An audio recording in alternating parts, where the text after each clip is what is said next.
inaugural Whole Person Care webinar series. The series is designed to provide transformative education to healthcare providers looking to elevate their patient care. I'm Dr. Jeff Glad. I'm the Chief Medical Officer at FullScript, and I'm so glad you've joined us today as we kick off this exciting journey. The focus of this webinar series is weight management and metabolic health. In our first session, we'll explore how different diets impact the gut microbiome and in turn, how that impacts metabolic health. We're also going to dive into how stool testing can enable individualized approaches to optimizing health, helping you tailor your patient care like never before. Leading our session today is the exceptional Dr. Julia Malkowski, who holds doctorates in both naturopathic and chiropractic medicine. Dr. Malkowski has an impressive background in functional and integrative medicine and serves as the director or the staff doctor of clinical education at Doctors Data, as well as still running a private practice. Before we get started, just a couple housekeeping notes. Please put questions in the chat. And as Dr. Malkowski wraps up, we'll try to cover as many questions as possible after the presentation. Know also that this webinar is being recorded, and the recording will be sent to everyone in attendance and anyone who's registered via email. And you can also access that at our website, fullscript.com/webinars. That'll be live in a couple days. A copy of the presentation slides is available for download in the files section of this platform. So if you want to open up the slides and follow along, feel free to do that. And know that once we finish the Q&A, we're going to have a 5-minute break between each session. So feel free to stretch, grab a drink, jot down some notes, or go into your FullScript account and favorite the test Dr. Malkowski is talking about so you have easy access next time you're in clinic. So thanks again for joining us. Take it away, Dr. Malkowski. Thank you so much, Dr. Glad, for having me here today, and thank you so much to FullScript. Today, we will be discussing You Are What You Eat, the gut microbiome from a dietary perspective. And I'm Dr. Malkowski with Doctors Data. Disclaimer, this presentation is for healthcare provider education only. We're going to start today with the beginning of modern medicine. As Hippocrates stated, all disease begins in the gut. And while we know that is not exactly true, we do know that chronic metabolical diseases do have a strong connection to the gut microbiome. And we're going to understand how to utilize that in modern functional medicine today. We know the gut microbiome plays a significant role with regards to health outcomes and systemic physiology. This is the area of physiology where the external environment meets the internal environment. And as we see, the immune system regulates that interplay there. Additionally, the food that we eat provides nutrients and vitamins, and the microbiome is involved in synthesizing and metabolizing those nutrients. Additional roles include energy and metabolism, glucose metabolism, and lipid homeostasis. And the very important gut-derived peptides do influence satiety and dietary patterns via hypothalamic inputs. Right now, we are learning about the glucagon-like peptide 1, but there are other gut-derived peptides as well, such as the peptide YY, which acts in a similar mechanism to reduce appetite and gastric motility, and the gastric inhibitory peptide, which influences nutrients absorption and insulin secretion as well. We know that the gut microbiome also influences neurology and the gut-brain axis, and we know that the gut microbiome produces these short chain fatty acids. And these short chain fatty acids go on to stimulate systemic physiology because what happens in the gut doesn't stay in the gut. Thank you, Vegas. We're going to discuss today which diet is best. Is it the standard American diet? Is it the paleo diet? Is it the vegan diet, ketogenic, carnivore, or how about the GLP-1 diet? Your patients that are on these medications are changing their dietary patterns, and that is in turn changing the gut microbiome. How do those medications affect the gut microbiome, which can in turn affect metabolism and systemic physiology? Additional diets include the Mediterranean diet and the low FODMAP diet. How can we objectively evaluate diet? Well, you might be surprised to learn that most diets are not supported by rigorous scientific evidence. There's anecdotal evidence, but there's not a lot of peer-reviewed literature on these diets. I propose that as functional medicine practitioners, we consider evaluating individuals' evidence-based microbiome markers to understand exactly how this diet is influencing an individual's physiology. Our first case will be a Western diet or standard American diet. As you know, standard American diets are characterized by high carbohydrates, excess fats and proteins, and low in diversity and nutrients and fiber.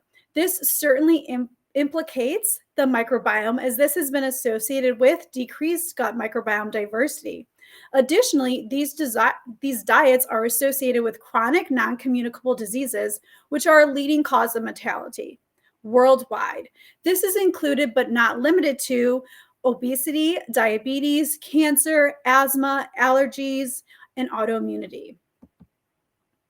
Our first case here is a young 27-year-old male with a fasting glucose of 110, denies GI symptoms, yet has a bowel movement every other day. And you have patients like this in your clinic. This individual has the habit of using the phone while scrolling on the toilet. This individual skips breakfast in a health effort, but considers fast food a mainstay of the diet, including Culver's for lunch, chips, McDonald's for dinner, and the beverages are soda pop. When we take a look at this individual's microbiome, that first piece of information we have there is that web. And the microbiome of the individual is that white web, and it's superimposed on the normal biotic reference range, which is that green hexagon. For this individual, we can see that top left corner actinobacteria is lower. This makes sense because this phyla enjoys produce and vegetables. So this individual is not consuming adequate produce and vegetables to support that phyla. Additionally, the top right corner, the verruca microbiota, consumes polyphenols. This individual is not consuming enough polyphenols to support that phyla.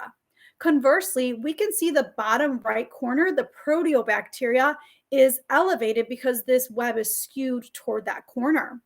Those bacteria are associated with inflammation, inflammatory diseases, and metabolic syndrome. These bacteria consume excess fats and excess protein.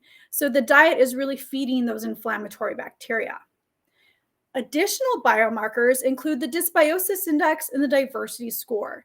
Dysbiosis is associated with IBS, IBD, obesity, diabetes, and we will find out many more as research continues. We can see this patient has an elevated dysbiosis index score of 5. Conversely, we see this moderate diversity score of 3. Diversity of the gut microbiome is associated with a myriad of health outcomes, and the gut microbiome is not unlike any ecosystem. We want a healthy, diverse gut microbiome. That score of 3 can certainly be improved. The next piece of information we have are 2 columns. That first column is GI health markers, and these are organized by specific bacteria that work together for health outcomes. And that second column is additional key findings on the report. Let's take a greater look. For that first column, the GI health markers, we can see that the butyrate-producing bacteria are outside the reference range. That means the bacteria that create butyrate are not in high enough populations.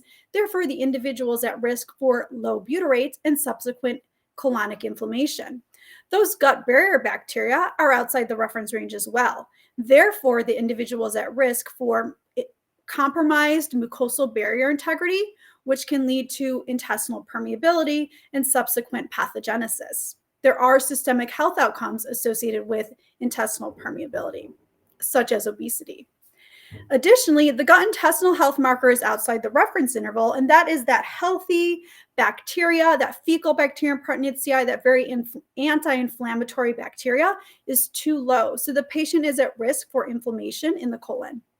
The pro-inflammatory bacteria are too high, and we saw that, the proteobacteria, because they are very well fed by this diet. And last but not least, the balance between those gut barrier protective bacteria versus the opportunistic bacteria is outside the reference interval. That means the bacteria that support mucosal barrier integrity are too low, and the bacteria that are opportunistic, those potentially bad guys, are too high. That individual is going to be at risk for translocation of bacteria into systemic circulation and subsequent pathophysiology.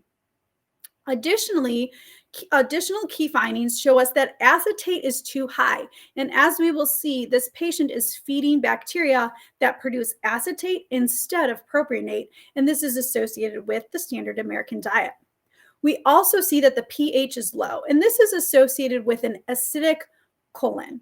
This may be due to unabsorbed lactose because an acidic pH is common in individuals with lactose malabsorption and lactose intolerance.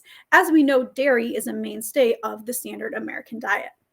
The beta-glucuronidase being low is an incidental finding, and that is not an actionable item at this time. It may be associated with low microbiome diversity and remediated when that's improved. As we see here, the actinobacteria and actinomycetes are lower. We want to support this with vegetable consumption. Bifidobacterium is lower for this individual, and they like polyphenols. So we'd want to support this with polyphenols. Conversely, Allostipes and Bacteroides fragilis are higher. And these are higher because the individual decided to feed these bacteria with the diet of animal fats and proteins. And this may be associated with inflammation. Conversely, the low Bacteroides pectinophilus is associated with insulin resistance and dyslipidemia. Moving along, we see the low Clostridium methylpotentium is associated with postprandial appetite suppression. So in individuals with lower of this bacteria, they may not feel full when they're hungry, similar to leptin resistance. We see a low Eubacterium hali, which is a significant butyrate-producing bacteria, which is lower in individuals that are consuming excess protein. That low fecal bacterium proteinitsi, which is a very healthy bacteria, decreasing inflammation in the colon, so the patient's at risk for inflammation. Faecalibacterium is higher, and this is associated with acetate production, as is the elevated Ruminococcus navis. Ruminococcus navis is also associated with metabolic dysfunction and metabolic-associated steatic liver disease. Last but not least, we see these elevated proteobacteria and Escherichia that we know are associated with low-grade inflammation and standard American diet, and that very low Akkermansia muciniphila. How would we, the next piece of information we see is that there's low fecal secretory IgA. So this patient is at risk for immune dysfunction and potentially pathogenic considerations in the colon. We do see that, again, that there's a low pH, which we would remediate dairy consumption, and that low beta-glucuronidase is not an actionable item. And those are the findings for the stool chemistries. So how would we help this patient? We're going to remediate the standard American diet. We're going to move away from that and add soluble fibers, add polyphenols, add fermented foods, avoid fast foods, and consider vitamin A, vitamin D, and zinc to support fecal secretory IgA. Well, this individual decided to switch to a paleo-like diet, eliminated fast food, emphasized protein, and added some vegetables and rice. We see that the glucose is improved. Let's take a look at the microbiome. At the 3-month follow-up, we can see this is an improved microbiome. Certainly, we can improve that web still because that actinobacteria is lower, so we can add vegetables, and the Verruca microbiota is higher, so we can add polyphenols. But the dysbiosis index score is 2 now, and that's wonderful. The diversity score is 3, and that's wonderful as well, and those functional guilds are well within range. Let's take a look at another case here of a carnivore diet. The carnivore diet is a newer diet, 0 carbs per day, focused on meat, fish, animal products, and the personal stories for this are strong. Individuals really will report significant improvements in weight loss, metabolism, health, regulation, blood sugar regulation. Let's take a look. For this person, we can see this is a 24-year-old male. This individual consumes 3 eggs with ghee and chicken or steak. And this individual has lunch is going to be chicken or beef and dinner is lamb or beef. This individual consumes bone broth throughout the day, as well as coffee, black tea, and water. Let's take a look at the microbiome. Again, we see that actinobacteria is very low, and that's no surprise because the vegetable consumption is very low for this diet, as well as the verruca microbiota is very low because, again, the polyphenol consumption is very low in this diet. Again, this is skewed towards the proteobacteria because this is excess fats and excess proteins fueling and feeding those inflammatory bacteria. The dysbiosis index score is 5. So this is a severely dysbiotic gut associated with IBS, IBD, obesity, and the diversity score is 1. So we need to improve this diversity for this individual. Fermented foods have been shown to improve diversity. Taking a look at the key findings, we can see that all of the GI health markers are outside the reference interval. That means that the butyrate producing bacteria are too low, those gut barrier bacteria are compromised, the gut intestinal health marker is too low, and the inflammatory bacteria are too high. Additionally, we can see that there is the finding of muscle fibers, red blood cells, and occult blood. That is likely due to the red meat consumption, but with that occult blood, we certainly want to rule out an upper GI bleed. Consistency is abnormal and propionate is higher, so a short-chain fatty acid imbalance. Again, with individuals on carnivore diet, you may see as an artifact red blood cells, muscle fibers, and even occult blood. We do have a loose stool here as well. How do we help this individual? We could certainly consider addressing and cycling the carnivore diet. We want to address the dysbiosis and diversity. The fermented foods to add to help diversity would be sauerkraut. We want to add low carbohydrates, fruits, and vegetables, including berries, avocados, asparagus, arugula, etc. We certainly would recommend decreasing any processed meat consumption and adding soluble fiber that would be of low carbohydrate to support those keystone bacteria. That those options would be green beans or black soybeans. We certainly would consider addressing mucosal barrier integrity and supporting Akkermansia muciniphila. Our last case is going to be a Mediterranean diet case. The Mediterranean diet is well regarded as a healthy diet.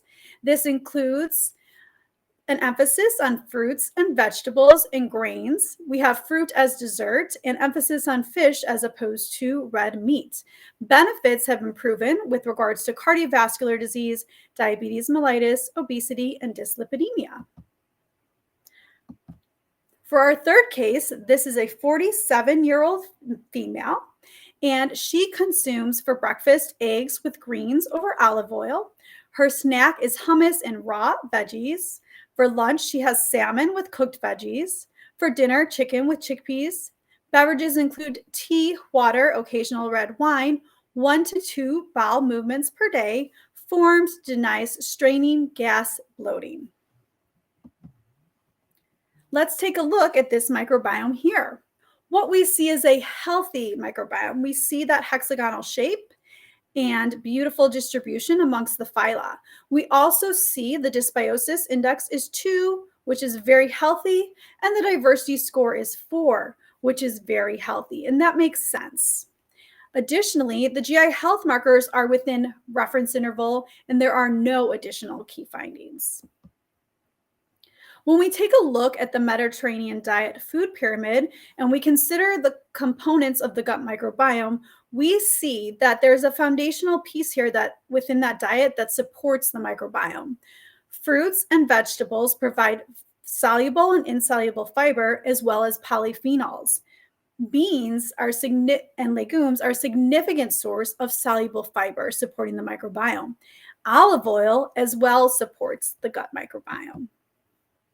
So which diet is best? In the United States, we spend a lot of time talking about, are we vegetarian? Are we vegan? Are we ovo-lacto-vegetarian?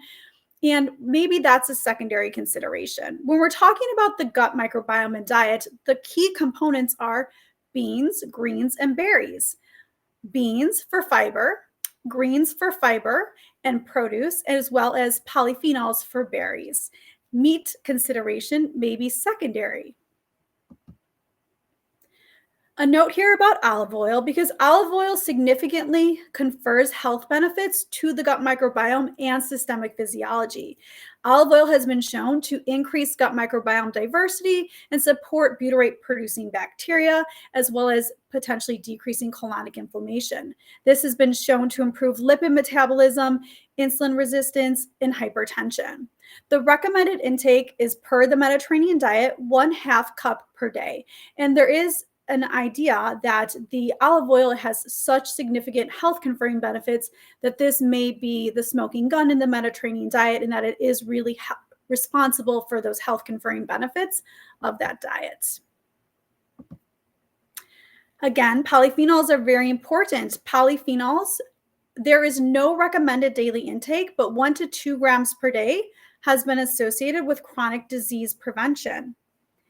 And the bacteria that we're feeding with polyphenols would be Akkermansia muciniphila and lactobacillus. There is some evidence that polyphenols and soluble fiber work synergistically together. In conclusion, we may consider that there may not be one best diet. There exists inter-individual variability of the gut microbiome, but we do want to consider when our patients are on specific diets or they're on specific medications, such as GLP-1 agonists that influence dietary patterns, we should take a look at the gut microbiome. We want to support those keystone bacteria and diversity because, as Hippocrates stated, there is a strong connection between the gut microbiome and health outcomes. Thank you.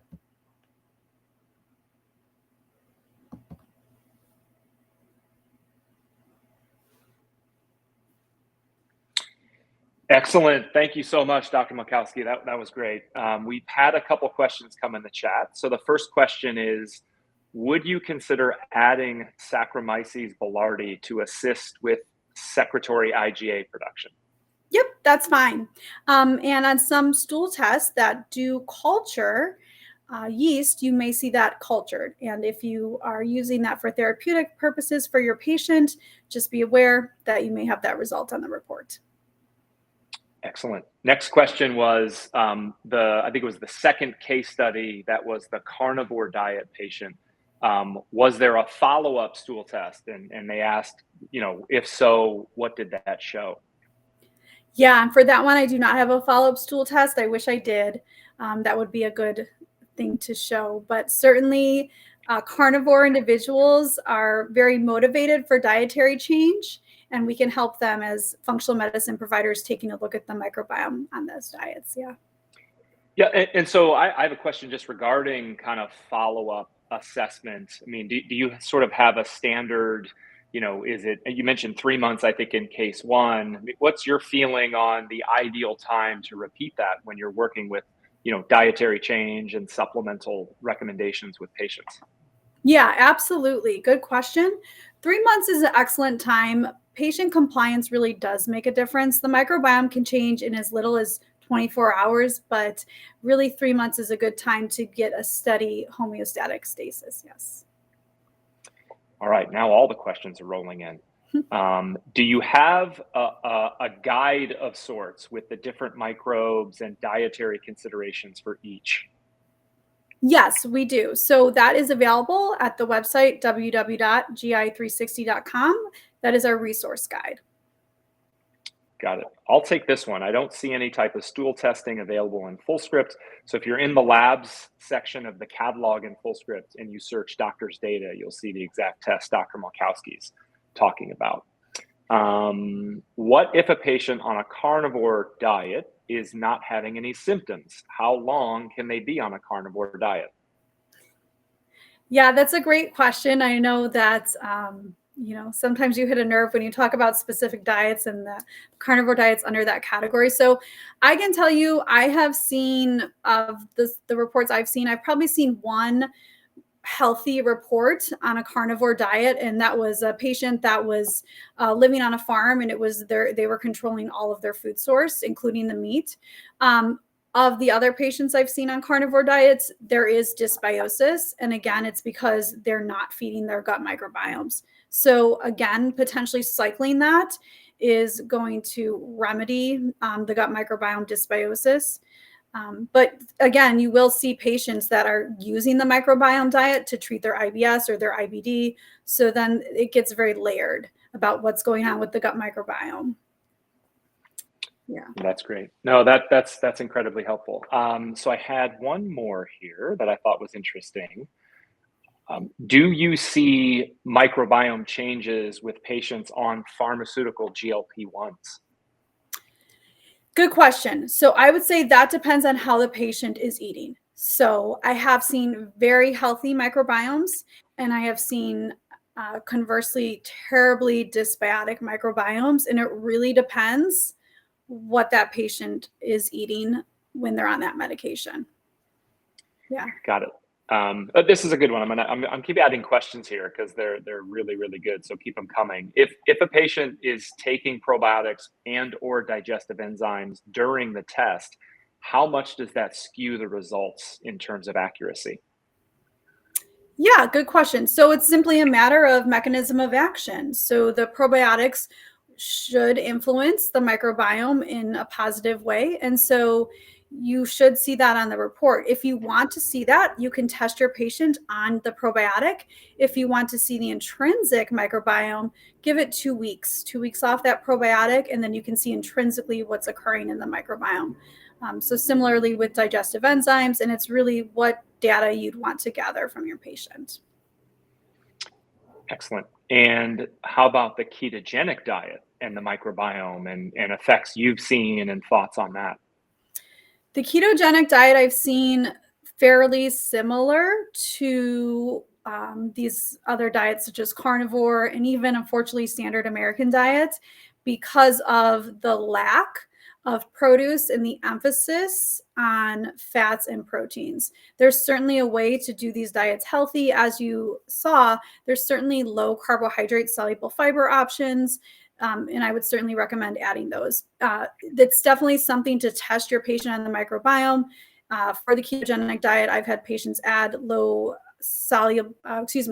carbohydrates, fruits and vegetables and soluble fiber options, and they do well. Yep. Great. Let's see. I had one more. Oh, you had mentioned olive oil as something that would be beneficial for the patient. Do you have an amount that would be typically recommended for a patient on a daily basis? Yeah, good question. So it's interesting because there's no recommended daily intake, but when I looked at the Mediterranean diet, the average intake is 1/4 cup per day. So that would be something to aim for. In the United States, we're woefully deficient in that. And then, of course, didn't get much time to talk into it, but the quality of the oil, how it's transported, the source of the oil versus whether it's stored in plastic, whether it's exposed to light, those things play a role as well, because in the Mediterranean diet, they're just directly receiving that oil from the source and they're consuming it. So it's another layer for us, but certainly aiming for 1/4 cup per day, that makes sense. Awesome. Very relevant question. Can a patient be on a proton pump inhibitor medication while doing the test? And what if they're unable to get off of it? They may have, some of that reflux return quickly. Mm-hmm. Yeah, good question. So PPIs are not directly contraindicated with GI 360 testing. It's recommended to be off of them as it is with anything that's going to influence the gut microbiome, just to get that intrinsic look at the gut microbiome. But because there is that downstream effect, right? But certainly, if your patient needs to stay on that medication, you can proceed with the test. Good question. Excellent. All right. Well, thanks everyone for attending and participating in the session. The Q&A was incredible. I hope you all found it valuable, gained some insights in how different diets impact the gut microbiome and impact metabolic health, which is the theme of the day. I know some of you have asked. The recording of this session will be sent to everyone who is attending or registered, but you'll also be able to access it in a few days at fullscript.com/webinars. So we're going to take a 5-minute break before our next session. Hang out. The sessions are incredible. Again, stretch, grab a quick drink, use the washroom.